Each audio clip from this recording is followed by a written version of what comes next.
What if your waking life is also a dream? And what if lucid dreaming held the key to mastering waking life? Blending Neville Goddard's teachings with neuroscience and mystical practice, Shveta explores why becoming aware is not the same as becoming the author, and why so many of us, even seasoned conscious creators, still feel surprised, stuck, or confused by our reality. You'll learn how dreams mirror your unconscious patterns, why everyone is you pushed out, and how that still applies even when you're shocked by what you see. If you've ever felt like you know the teachings, but still wonder why your outer world does not fully reflect your inner work, this is the conversation that connects the missing dots. To go deeper, join the School of Imagination on Discord. The invite link is in the video description. And if you're ready to train as a reality author and learn the mechanics of the reality simulation through a deep dive into simulation mastery, consider joining our next live cohort of Brave Mystic training, starting soon. Link is in the description. Let's begin this journey into the logic of dreams, the mystery of states, and the power of remembering who is really writing the script. This is DreamLogic.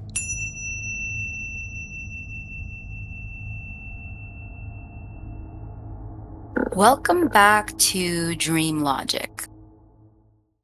I'm Shveta, and I've been spending a few weeks exploring the world of lucid dreaming as it relates to understanding the different levels of imagination that we express outwards. And I have to start with this right away because it's something that I've been thinking about since we last chatted. Last week, I got swept up. I gave you a buffet of techniques borrowed from lucid dreamers. Last week specifically, it was 7 crossover methods, and the week before that, 3 more basic lucid dreaming techniques. I was so excited to share them with you because I could see the efficacy and I could see the parallels. And I'm guessing that as I shared with excitement, that I excited others as well. You too were probably looking at these techniques and the way is in which I was noticing the parallels between the 2 different types of reality, the 2 different dream states. And you were thinking, okay, this is it. This is what I need to know. This is how I need to move forward. But I haven't been able to shake off the feeling today, and actually for the last week. I haven't been able to shake off the feeling that I needed to admit something really important to you. That lucid dreaming is embarrassingly rare. Even with training like the reality checks, various protocols, dream journals, totems, various things I was telling you about, even with that training, the truth is that most lucid dreamers don't become lucid every night, not even close. They don't even become lucid every week. Typical rates are once every few weeks, maybe once a month. And that's dedicated practitioners. It's important here to really grasp this, that only 1 to 2% of dedicated practitioners actually achieve consistent weekly lucidity. People who dedicate their lives to this practice, in different capacities, but they've really put their personal time and efforts into this. They set alarms to wake up at 4 a.m. They carry totems. They give it an earnest try. They're actually lucky if they catch themselves dreaming, becoming lucid in their dream a few times a month. And that's because the hardest part of lucid dreaming isn't flying in the dream, because at any given moment, anyone who's sleeping if we look at the millions of people who are asleep right now, I can tell you a majority of those dreams have some element of flying in it. It's a very common dream-like phenomenon. So that's not the hardest part. It's not flying. It's not summoning objects or changing scenes or experiencing wild, blissful, and nightmarish experiences. The hardest part is remembering that you're dreaming at all. I mean, that's embarrassingly trivial to think about, isn't it? The hardest part of all of this is just remembering that you're dreaming in the first place. And that's the dirty secret that when you go to lucid dreaming forums, you might not see it right away. And that's what hit me this week, in this past week, is lucid dreaming. Yes, it's all mechanistically possible. And everything I was sharing last week was based on real evidence, real science. Like, there's the practitioner side, and then there's the neuroscience exploration side. The neuroscience exploration that can monitor things and do trials, do studies, do experimentations. This is a known phenomenon, but it's embarrassingly rare to do consciously. And as I was listening to myself in episode 3, I was like, I need to be really honest with myself that there is a fetishization a little bit I see amongst a broader group of people. So if we say 1% of people can reliably lucid dream, but the broader group of people that are trying, actually, there's something we can fall into. And this applies both to lucid dreaming and just generally conscious creation. There's a fetishization of this experience, the lucid dreaming aspect, the manifestation. We brag about results. We obsess over techniques. We share stories about that one crazy thing we did, the one crazy time we were lucid or when we manifested. But that remembering part is the challenge. We can't seem to remember and sustain that memory that we're the author for 10 consecutive seconds. So the issue isn't related to power. In both lucid dreaming and in this waking reality, I believe it's not the block that we can't create. We are consistently experiencing the outpicturing of our consciousness, scientifically validated in sleeping dreams, and mystics say that about our waking dream, that we dream immersive worlds. But we have amnesia that makes us forget that we're dreaming. It makes us forget that we're creating our reality. And I kind of just can't get over this, that the fact that we dream immersive worlds at all, like in the first place, the fact that when you go to sleep, for example, in sleeping reality, when you go to sleep and you open your eyes and you see your childhood memories or your grandma that passed away, and you see so many things that are so compelling, so you, yet so shocking and crazy, that should stun us. That should be something that we don't just relegate as that just happens at night. That should stun us. That we could even get, and then the fact that we can start remembering who we are should feel like a simpler thing. The fact that we dream immersive dreams and create, that is already crazy. But the remembering part, the fact that it's only about remembering, staying awake in our own creation, that's the bottleneck. You can think of that as the gravity, the physical gravity that pulls us back into unconsciousness. It's like this metaphysical gravity of that's like forgetting who you are every time. Happens in lucid dreams and happens in waking dreams. And so I want to reset the stakes here. Yes, lucid dreaming is a real phenomenon, and we believe here that conscious creation, the way that Neville Goddard taught it, that when we change our identity, when we change our state, it's a law. It must outpicture.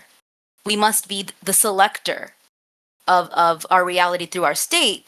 We believe that, but we're going to strip away the spiritual entertainment, the spiritual junk food, the spiritual fetishization of it all. Yes, we think it's possible, but what does it take to actually do it? To actually remember?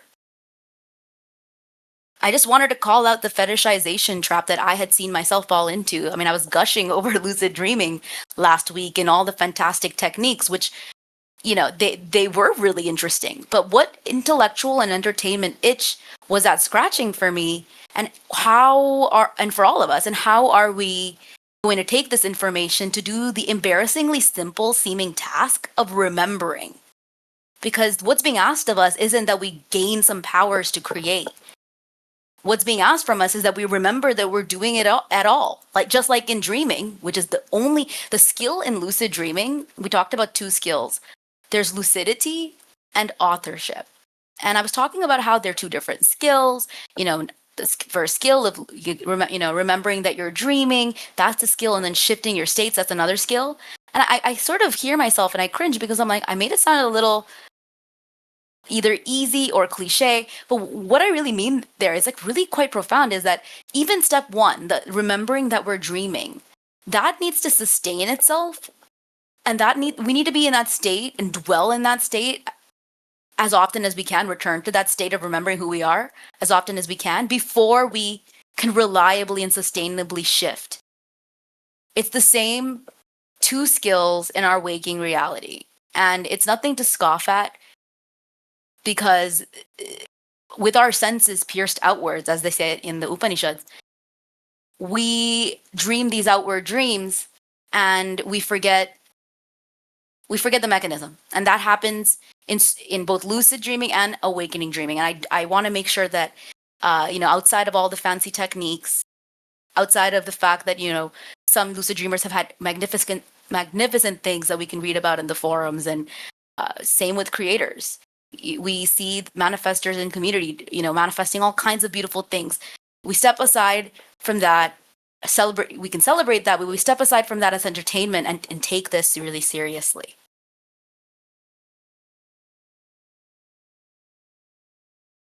Okay. We reset the stakes today. We strip away the spiritual entertainment, we call out the fetishization, and we're honest with ourselves that staying awake for as often as possible, even 10 consecutive seconds, apparently, in lucid dreaming is a challenge. As the author of your reality, let's do that rather than over focusing on techniques. Although I think techniques are what make our practice come alive, and they're creative ways. But let's start to simplify here. Remembering is the currency.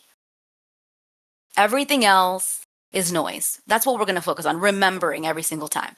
Think of this as your mid-series gut check, checking myself as well, and an awakening within an awakening, if you will. Let me go to the chat to see if anyone has thoughts. Josiah says, wow, yes, a fetishization of the lucid dreaming experience. Yes, I started to look at lucid dreaming forums, and I had to be honest that this looked a lot like the forums for manifesting, where people are, they're looking for success stories, which is always encouraging, and then asking a bunch of questions about it, getting really caught up in the process, comparing, and looking at this almost as entertainment and almost daring for it not to work. I mean, that's not conducive to the remembering. Kathy said, what do you call when you remember the dream, but you don't stay awake in the dream? So that's not being lucid. So when you remember the dream, that means you have fantastic dream recall. And that part of your memory is strong. That's really good, because a lot of people can't, a lot of people are not able to even remember their dream when they awaken. But you can increase that ability to have, strong dream recall when you wake up and you write down your dreams every day. You can write them down. You can put them in the voice notes. So yeah, but that's not lucid dreaming, because in being awake in the dream, that's what the lucid part is. And being awake means all it is. It means remembering. I'm dreaming. That's all it means. Oh my God, I'm dreaming. And that is like something that, I hope I talked about this with you all, but when I was a child, I remember staring at my hands, and I remember thinking, this is a dream. This is not real. This is not real at all. And I had this like blissful feeling. I would do that every so often in the shower, I would be able to like get myself to see my whole body as like a fleshy fake thing that I was just like operating, and it felt like a dream. I haven't been able to sustain it since I was a kid. That was something I could slip into. But that's very similar to what lucid dreamers say that they do. First of all, to remember that they're dreaming, staring at their hands. That's one technique. But second of all, they had that tingly feeling. It sounds very much like what I experienced as a kid. Hugo says, I want to make a point for hard-headed epistemology. The truth doesn't require our participation to be the truth. It can take our scrutiny. Let's really bring this all home. Let's pin it down. Yes. Yes. Yes. And I think the truth is the truth independently, but for us to experience it in our lives, we do have to experience it experientially. So actually, I wanted to ask a question to those in the chat, and think about it if you're listening to it later on YouTube as well. How many of you actually tried any of the techniques from the last couple of weeks? And you don't have to share this, but I want us to be honest. How many of you remembered or even tried to do the assumption checks more than once? And how many actually practiced the spinning technique when we get triggered? You know, I have to say that this happened, I'll speak for myself. This happens a lot when I'm watching really incredible content, and the content will give me a protocol, and the protocol is for self-love, let's say. And it's kind of like the Dunning-Kruger effect, where there's a part of us that starts believing that we know more than we know when we learn just a little bit about something, where we think, okay, I've learned about these techniques. This is really cool. A lot of people in the comments say it really works. And then you kind of store that. You know, instead of embodying and making it happen. And I see that as being asleep at the wheel, like being like asleep at the dream. It's like almost like a false awakening. And this is something I wanted to bring up because it's very true in lucid dreaming as well.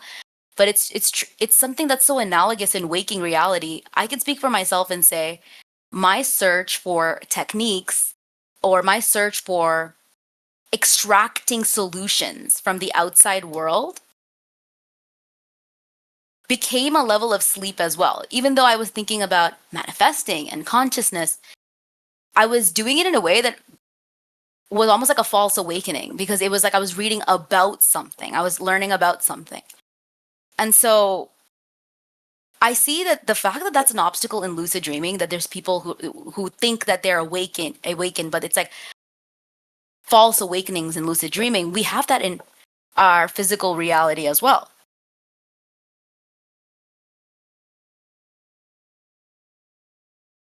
Kathy says, I did. I love assumption checks and Wonder Woman spinning. That's fantastic. I would love to know about how your experience was. And I'd love to know how you were able to remember or embody this. And I ask this because this is what helps us become more accountable to ourselves and committed to this exploration where we're taking this, seriously. And as Hugo was saying, let's apply some scrutiny to it. And I think the scrutiny is maybe not the word I would use. I would say let's get to the point where this base skill of remembering who we are is what we live for. It's our currency.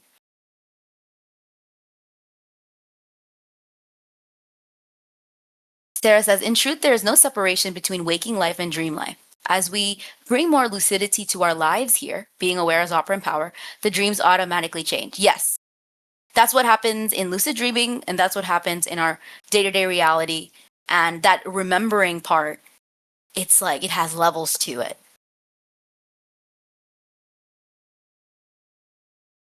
It's funny because in lucid dreaming, this happens as well. Lucid dreamers finally start to get lucid. Maybe they have a few moments where they realize, wow, I can actually shift this. They get excited and wake up, and their dream collapses within seconds. It's because they have a hard time holding the state. So at that point, think about it. A lucid dreamer knows who they are, has remembered it's a dream, and is looking around and getting excited. And so that getting excitement, that excitement, that weirdness, that wildness, has them collapsing their dream within seconds. They can't hold the state. And this happened to me as well. I want to make the point, and the reason I think this is important is it happened to me when I had these bigger experiences, bigger challenges, bigger manifestations in my life. When I tried to manifest my mom's scam return back, so she had gotten into a social engineering scam, and we reversed it. I remember being more committed to remembering than I've ever been since then and up to then, because it was $1.2 million that she'd been scammed. So that was a ton of money, and there was no other choice. Plus, it was during the pandemic. And so I could be at home focused on nothing but remembering where the source of that scam money was going to come back from. Where was the source of that scam? Imagination. How could I shift it? By remembering who I was and remembering what did happen. I did that pretty expertly, if I do say so myself, with dips up and down, but I was so committed because of the circumstances around that for 4 days, and this was, during the weekend where Mother's Day was happening as well. So it all had that ring to it of wanting to be the best daughter I could be by putting these teachings to the test.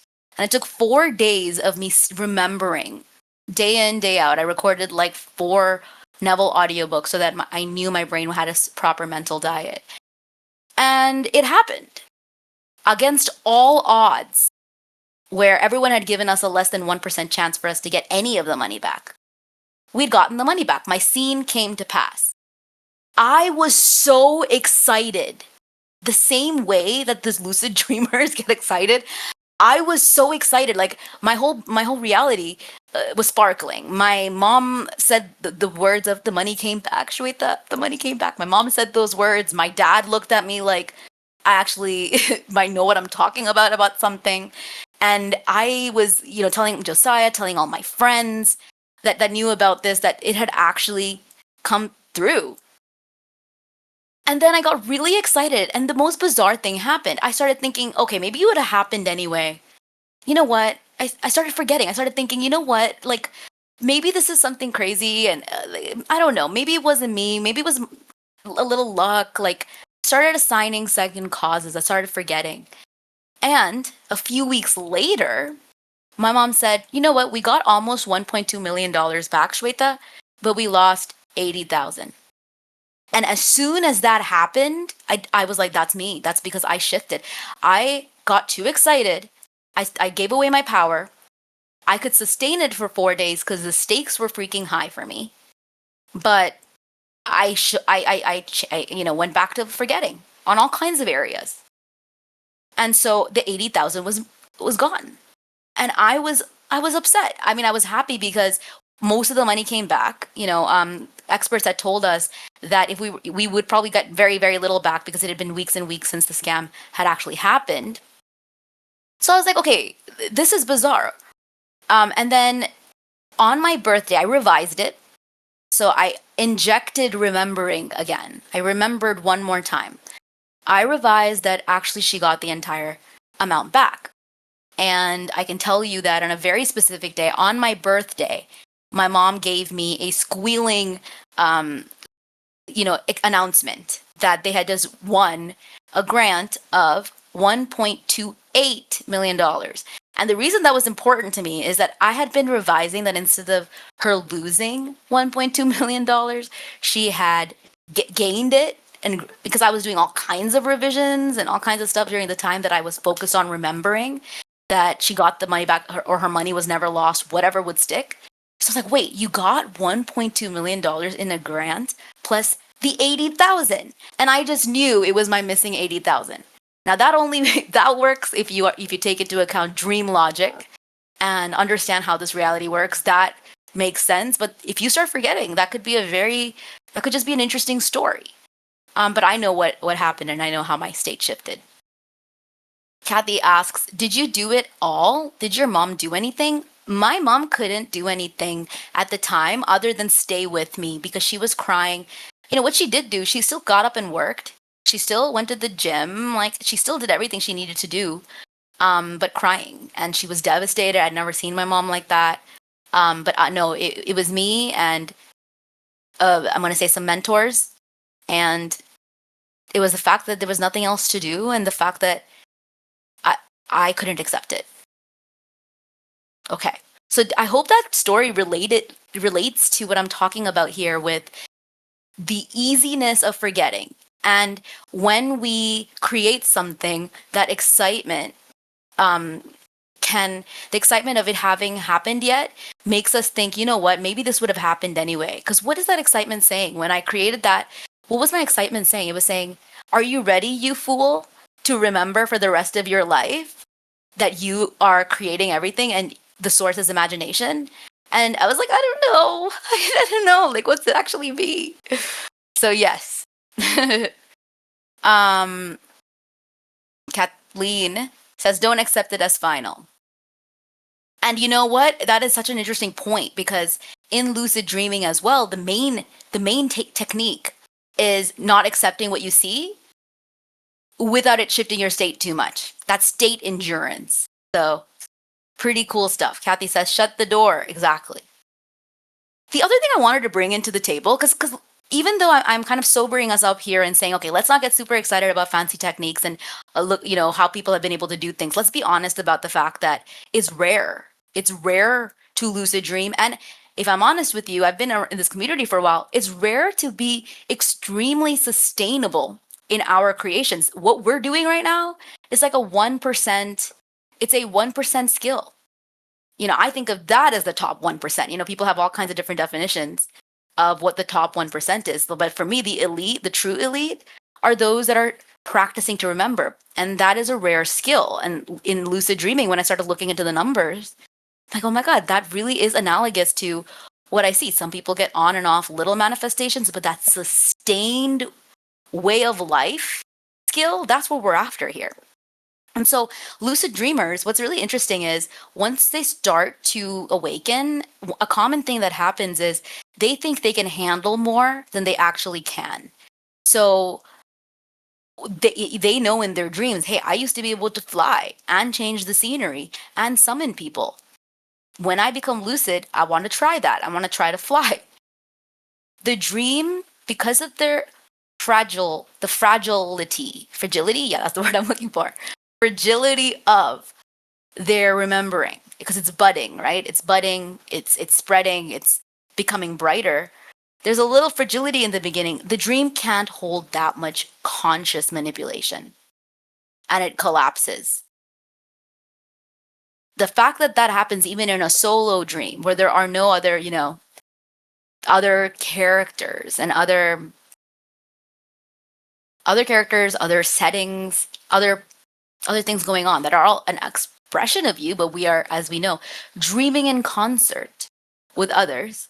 But the fact that this happens in solo dreams tells us a little bit about how living in a shared reality, that conscious manipulation, how much can your remembering hold? It's like we start to remember and then we think we can handle more than we can. So if that happens in lucid dreaming, I started thinking, okay, the most sustainable ways that I've been able to grow is to take a step-by-step approach, and I think of like the work that I'm doing with Josiah in Brave Mystic training. I see that as incredibly useful as a step-by-step approach to remembering. Really, that when I look back, I see that's exactly what we've been doing here. It's like a step-by-step daily process of remembering deeper and deeper and deeper levels. And so that's what I'm realizing now, is that in the same way, the way that people can sustain lucid dreams is by thinking it's step by step, taking it easy, slowing down, and being observant. I can see that's what, people who are successful in sustaining this and remembering who they are as a lifestyle, remembering who they are in all seasons of life and in deeper and deeper ways, people who are thoughtful about what they would like to create. So, and I'm wondering if this is familiar. Like, let me know in the chat if this is familiar, that you read something and you have this like breakthrough insight about your reality. And you like catch yourself in a limiting belief. And then there's like a glimpse of power, your power as a creator. And then what can happen? We can get really excited and try to force an outcome. We try to force an outcome or check for results. Or there's also this other thing that we do where we might want to start telling everyone about our realization. And the truth is, sometimes that can collapse the situation. And this is exactly, analogous to what happens in DreamLogic, where your dream can't hold that much conscious manipulation. We want to be graceful. Once we have a breakthrough insight, my recommendation, as examining, the lucid dream traps here is, once we have a realization, we embody it and savor it and let it simmer inside. We don't step in to try to force an outcome. We shift our state to remembering who we truly are, because we are still gaining stability. That instability that we're experiencing, because we, just like in lucid dreaming where people try to jump in and do everything at once. Oh, I'm lucid. Okay, let me try to do everything at once. It collapses and they fall back asleep. In that same way, that instability we might have in our real life when we're manifesting something and learning about who we truly are, we have to take into account nervous system capacity, just nervous system work. And now I feel, where I'm sitting now, the work that Josiah has done for so long, both in Brave Mystic training, but way beyond that, before I was a student and during my working with him, there was so much emphasis on somatic nervous system sovereignty. That nervous system sovereignty is what helps. It's like a version of that. They would call it something else. Like they call it relaxed states and, preparation. But it's the same thing. When lucid dreamers want to expand their ability to remember and expand their ability to create and sustain that creation, they master their nervous system. So I'm like, oh my gosh, that makes perfect sense why, my part of my training has been around heart, brain, gut coherence. It makes perfect sense that while it's not like all meditators are manifestors, that's not true. But those that are able to have like command over their emotionality and their thought process, their nervous system really rule, because they're able to remember more easily. Kathy says, I like your idea of seeing the end, being able to remember, and then assuming it's done. Yes, and that entire loop that you're talking about here, what it requires us is to, one, remember who we are, and number two, it's state endurance, and it's a skill I called out before as important to creating and remembering in lucid dreaming and in this reality. The first part is the remembering, because we fall into levels of forgetting. And I'm only harping on this so that if you're listening, I want it to be a bit of a jolt. Like I want to recreate that jolt of reality, like slapping that I had, where I was like, oh my gosh, I don't want to be fetishizing this. I don't want to be going on Neville Goddard forums for the rest of my life, like seeing if there's a new success story. I don't want to be the 99%. I want to be the 1%. Just like in the lucid dreamer world, the 1% that are fantastic at remembering. And I honestly think we have a better ability to do that in waking reality than we do in sleeping reality. And this is something I wanted to play with you guys and see if you understand where I'm coming from. In waking reality, there is a consistent logic to it. So you don't get these wacky, crazy logic breakdowns like you get in sleeping reality. In sleeping reality, there's so much immediate, crazy distraction that it becomes hard to remember, if you know what I'm saying. Like there's so much distraction that in sleeping dreams, it feels impossible to remember. But I actually think in waking reality, every single one of us can get ourselves to a state of remembering more frequently. Because I was a little scared, because when I read how low the skill is for lucid dreamers to remember their dreaming, I was like, is that kind of true for conscious creators as well? Could that explain a lot for why it can be hard for the average person to sustain? And, I was wondering, I was kind of like really making sense of that. Is this remembering difficulty like true for us in waking reality as well? And I came to the conclusion that it's not in the same way. In fact, you can think of this waking life as almost being somewhat rigged now, especially if you're here. It's almost rigged for us to remember. Like, especially if you're here now and you have been exposed to these teachings and you're in spaces like this, I feel that our dream stuff led us here. And it's only a matter of time that we continuously remember. And some of us probably do more than others. I mean, like, the reason I'm bringing this up is that this is the game of remembering. So no matter who's listening, what level they're at, they're susceptible to forgetting. So that's really my encouragement. And I'm hoping that jolt was as useful to you as well. Kathleen says, the how good can it get question opens up infinite possibilities for me. It is a focus booster. Oh, I love that.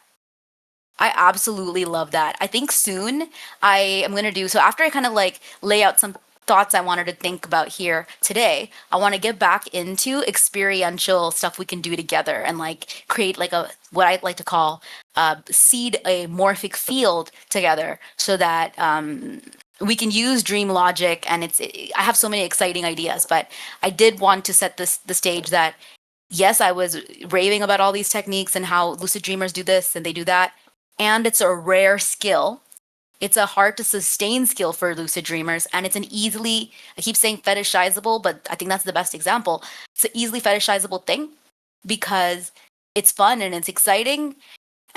And it can feel like an escape. We don't want to do that with this work that we're doing.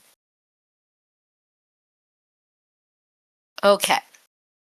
I've talked about this before, but a really dangerous trap in lucid dreaming is when the dreamers think they've woken up. So they think they've actually woken up. Like they in this reality, the waking reality, they go through their morning routines, brushing their teeth, getting dressed, checking their phone, and then they wake up again and they realize that the entire morning was still a dream. Apparently this happens to those that start to practice this. So when you're practicing lucid dreaming, this is one of the phenomenon that can happen. It gets confusing. Like you wake up, you think, have I woken up yet? And the whole meaning of waking up also seems to shift. And what becomes a little nightmarish for some people that have talked about this is that these false awakenings become like a chain. You can have a false awakening inside a false awakening inside false awakening. You think you've woken up 3 times, but you're still dreaming. The mind creates these nested layers of awakeness that are all still unconscious.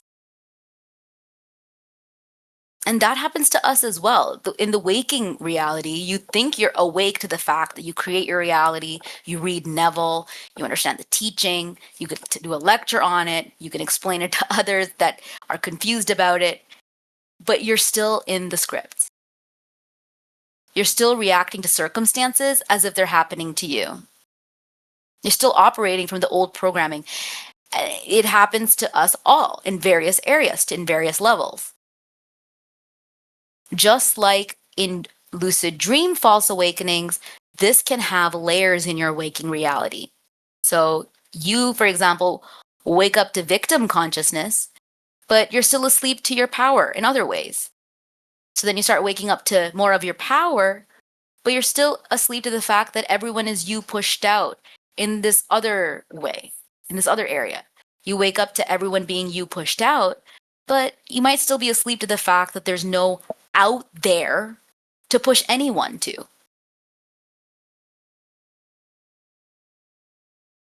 And that can be really destabilizing because there's this element every time of more awakening to be happening. And that's what I want us to explore for a second is this idea that when we awaken in the morning, right? That's one type of awakening from one type of dream. But what if, as Neville said, that we are worlds within worlds within worlds, dreams within dreams within dreams? In this one, it's a shared dream that we've agreed to. And the one we go to sleep, it's a private dream where the maddest things happen. The maddest things happen in that solo dream.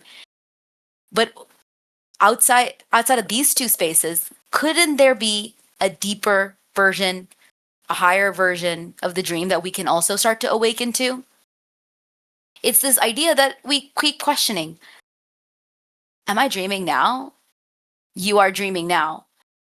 And we the more I play with this, the more awareness I feel, like literally physically in my body. Like I was doing the I am meditation, as um, how Neville would teach to do it is you lie down, you get really relaxed, and you just repeat to yourself, I am, I am, I am. And as I started to do that, I realized I was getting higher and higher levels of awakening. Like I'm saying awakening in quotes because obviously this has a lot of I was awake. I wasn't sleeping yet. But as I'm doing that, I can see that I'm getting even more awake. And so I can see now that I can never actually be sure. And this is something Sarah actually said. She said beautifully earlier, which is in truth, there is no separation between waking life and dream life. Yes. As we bring more lucidity to our lives here, the dreams automatically change. And we bringing more lucidity, it's just remembering. That's so cool to me. Like when I was thinking of lucid dreaming, I think I was thinking of that as some kind of technique. But the fact that it's just remembering, I don't know if that's striking you as quite fascinating to think about the simplicity in that. Like to create, all we do is remember. So cool. Yes, Hugo says, like thinking spontaneously. I'm imagining this right now. Yeah, I like that. And actually, let's take a second to do that right now and being spontaneous today. Let's all take a second. And even in this middle of this conversation, it feels very real. You're at your device. You're listening to me speak about all these things. You're typing in the comments. Let's look around and say, this is a dream. I'm imagining this right now. I'm imagining this right now. This is a dream. I'm dreaming.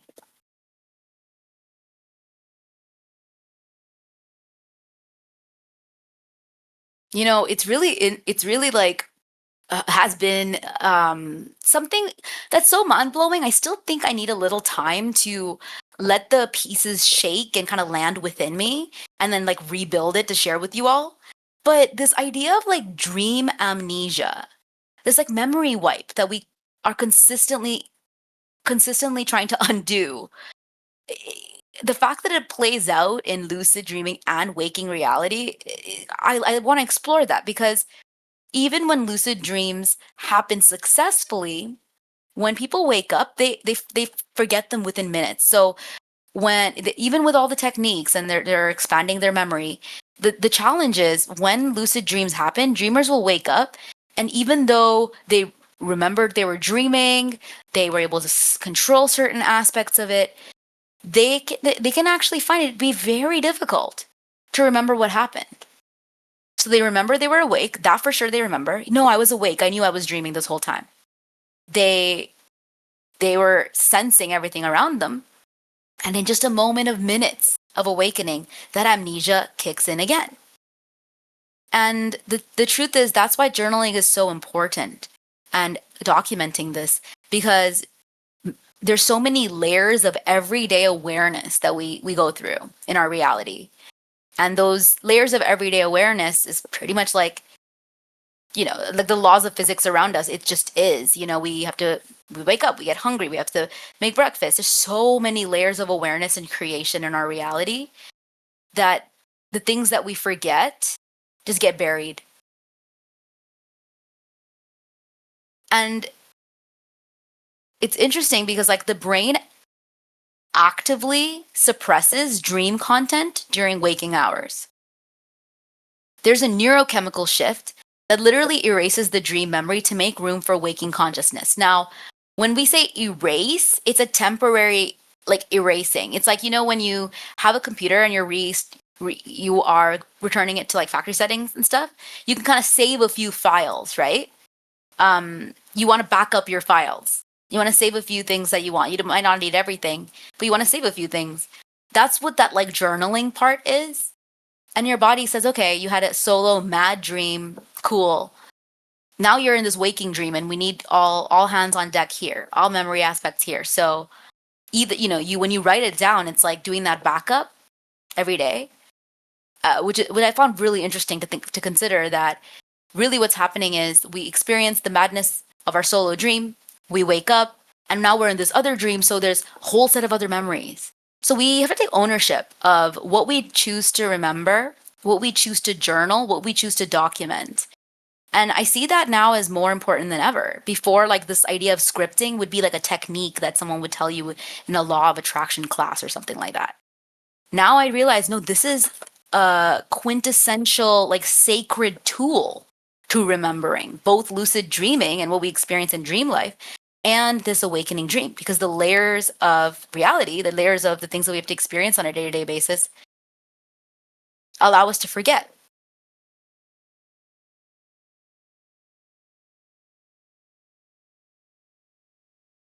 Next season, pajamas and popcorn. Or next session. Oh yeah, next session. That's the next season. Yes, I might do something fun next time because I want to make it like more experiential and bring as much remembering to the table as well. But I also wanted to show you what I realized since last week around, okay, this thing is rare. There's levels of forgetting. What do we mean? Broaden the understanding of what we mean by dreaming and like bring a reality check to this conversation. Sandy S says, I want to understand that part so bad. Could you clarify, please? I would love to extrapolate or expand on anything, what you're asking. Kathleen says, it reminds me of a life-changing book, Anna Wise, Awakening the Mind. This book explains how to remember. It's so cool. Okay. See, this is how we help each other remember. Like let's share interesting ideas like this. And if Kathleen, you have any tidbits from what you've learned from that book, definitely do share.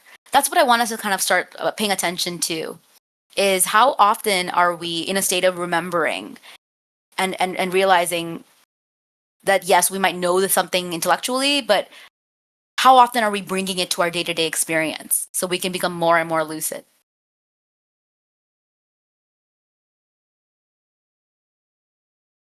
Even the most experienced lucid dreamers say all the time that you can't force it, that the forcing part is what's difficult. So people who try every night to lucid dream and then over control their dream, they're likely to burn out. I want to bring that to the table as well, because do you know how many communities I've been in where the burden they put on themselves to prove the teachings, to understand it overnight, to completely change everything about them overnight? Because it's a fantastic goal to want to transform.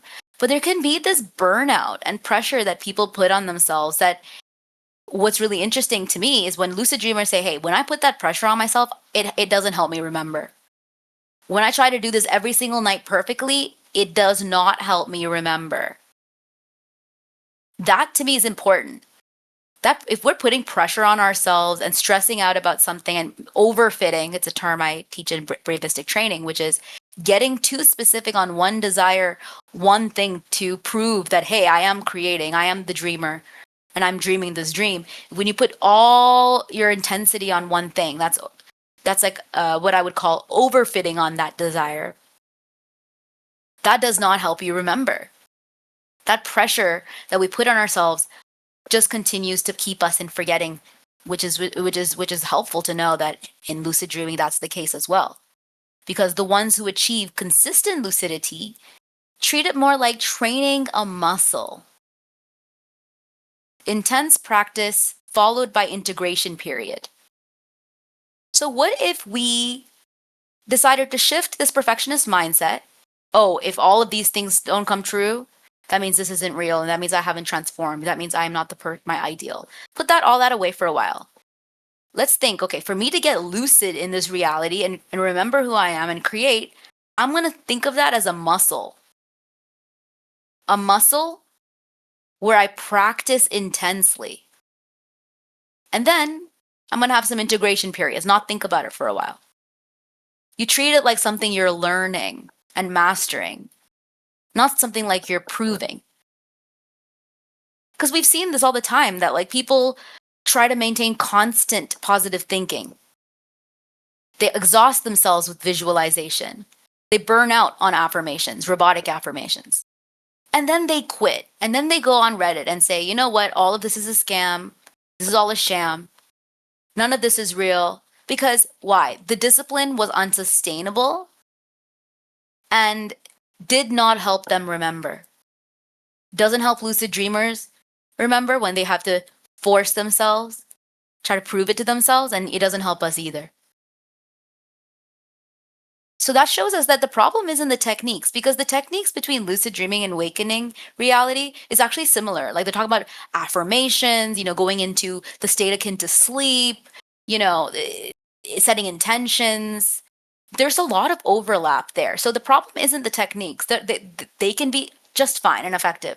The problem is thinking you need to do them constantly and try to control the dream instead of building the first skill that matters, the remembering. And this can have like really scary consequences too. Like some lucid dreamers experience terrifying sleep paralysis. They're trying to induce lucidity, and things get so much worse because they experience terrifying sleep paralysis. They experience a nightmare, become aware in their nightmare, and then can't control them. That conscious awareness, they became lucid all right, but that triggered a fear somehow. Triggered a fear, an intense fear, more fear, not less. So they became lucid, but something else happened. Not something amazing, but something terrifying. And actually, I want to read you something that came from a lucid dreaming forum. I became lucid in the middle of a nightmare about my house burning down. I tried to change the dream, but I couldn't. I was fully aware it was a dream, but I had to watch my family die in the fire while knowing I was creating it. The lucidity made it worse because I felt responsible for not being able to stop it. So there's a parallel there. You become aware that you're creating your reality, but that's right when everything's falling apart. And this is not for everyone, but this is certainly a thing that happens. It's happened to me. Your relationship is ending. You lose your job. You get the diagnosis. So you're aware that you're creating your reality, but then something falls apart. And then there's this added torture of knowing, oh my gosh, am I responsible of creating this? Like, how the hell do I fix this? And that's why, like, we want to build our awareness. We want to keep our remembering, and we want to develop the skill as well of state endurance. Because what happens in lucid dreaming is that when people remember, and when they start to remember in ways that aren't like through brute manifesting. This is what I noticed. When you go through it with a thoughtful way that takes into account your state, your nervous system, when you start to awaken in graceful ways where you're taking into account like how ready you are and in a healthy manner without much pressure, I noticed that there's a stability in the awakening as well. Whereas when I'm brute force robotically affirming and I need this to happen, I notice I can get quite sloppy results. I can get ungraceful kind of results. Something has to burn down unpleasantly. And I wonder if that's what's going on in lucid dreaming too. They're trying so hard to become lucid, but then it's in the middle of their worst fears,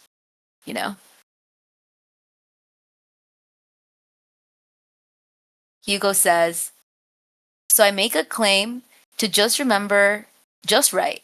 Just have the best possible lucid dream, or whatever I'm aiming at. Just that pure intent. If you cut all the fat, there should just be desire and saying, this desire alone is recognition. It is the truth revealed. So the cutting the fat there, that cutting the fat process is with the scalpel, the knife of remembering. And doing whatever you can to do that.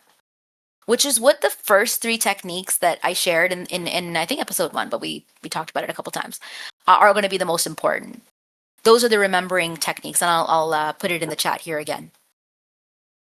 So keeping in mind, let's keep in mind, okay, we are part of a rare bunch, those that are becoming lucid in our waking reality. We are going to take this seriously and focus on remembering as a muscle that we are building with practice. Not, some kind of like button that we press to prove that this is a thing. We don't try to control everything immediately.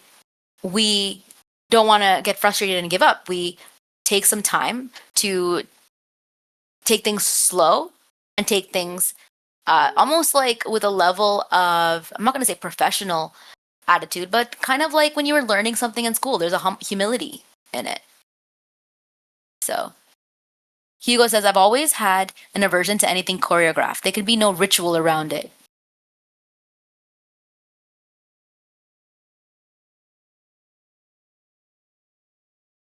Yeah, I'm seeing if there's anything else. Sorry. Okay, amazing. So I hope that this was open. This kind of opened your mind on a couple of different things and kind of brought that reality check of this is a skill we're taking seriously. There's all kinds of things that are important in this journey, but because I see so much cognitive load and discipline fatigue, like there's a lot, right? There's a lot when you learn about who we are. There's so many techniques, there's so many things to remember. Life is already so busy. I think the simplifying part of this all of like, what can I do every day to remember who I am, give myself time to examine the world around me and imagine that it is a dream, to stay plugged in, yes, to community without getting swept up in it, without needing its validation. I hope that has been those tips have been healthy for all of you. And we're deciding to say no to that burnout that comes from both in both of these spaces that I see. People that have been doing things for so long to try to make something happen, that exhaustion of themselves, like not allowing anyone to actually stay in that remembering place. Okay. So none of this is our fault that when I think of manifestation, yes, it's ancient, but the fact that so many people at work, like on the subway, like so many people that in the popular culture, in the broader culture, know what this term is and, talk about manifesting, and it's in the zeitgeist quite a bit. We're in a very unique position. We're in a unique position because we want to take this all the way. We actually want to practice this stuff. We're not just saying it as a cute way people refer to astrology, like colloquially. No, we've been in the trenches for a while. So I think this is a really unique opportunity that the veil is sort of lifting in the dream, in this shared reality. So maybe I see this as a fantastic opportunity to continue staying connected, to continue practicing this in a humble way, keeping it like a muscle, the muscle of remembering.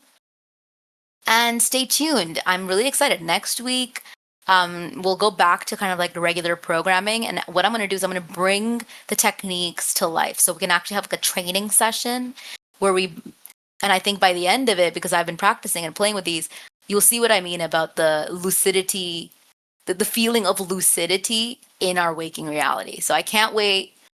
Any final questions or thoughts before I wrap up here? Oh, I just saw a couple of messages. Kathleen says about the book Awakening the Mind by Anna Wise. She talks about adding a beta brainwave bridge to remember dreams and subconscious material. She studied masters and they used a specific brainwave sequence to master it. Super cool. Super cool. I remember doing this kind of stuff, similar kind of protocol, sounds like, in a retreat that I went to that Josiah was hosting called Portal in 2022. I think we did some really interesting stuff with brain waves. But there's so much budding science there that's really cool. There's probably a brainwave state that's measurable about remembering. And I wonder if that remembering brainwave state, oh, I'm lucid. Oh my God, this is a dream. I'm remembering this is a dream. That state, I wonder how it compares to heart brain gut coherence, because that's also a measurable state. It'd be really interesting to see. Oh, zeitgeist. Kathy, zeitgeist is a word I don't use very often, but it's a word that means like in the culture around us, in the sort of like psyche of the culture around us, the vocabulary of the culture around us. Oh, yes, the spirit of the age, the taste, outlook, and spirit characteristics of a period. Much more elegantly said. Zeitgeist. I do love that word. Thank you, everyone. I hope this was interesting, thought-provoking. If anything comes to you that you're like, I didn't understand what your point was here, let me know, because like I'm still, like I said, it's like a snow globe that was shook with like, wait, this stuff is rare. Let's just not pretend. Let's actually take this seriously. It's kind of, and things are still kind of landing and grounding for me. Lots and lots of love. I will talk to you soon. And as just I said, yes, see you on Sunday. You have just explored another layer of the dream. If it stirred something in you, don't rush to wake up. Let the symbols, the questions, the recognitions keep echoing. To integrate what you're discovering, join the School of Imagination on Discord. You'll find community, prompts, and the live voice stage where these episodes unfold. And if you're ready to go deeper into simulation mastery, state authorship, and the metaphysical training that rewires your reality, Brave Mystic training is now enrolling. Link in the description. Until next time, stay lucid, stay soft, stay sovereign. This is DreamLogic.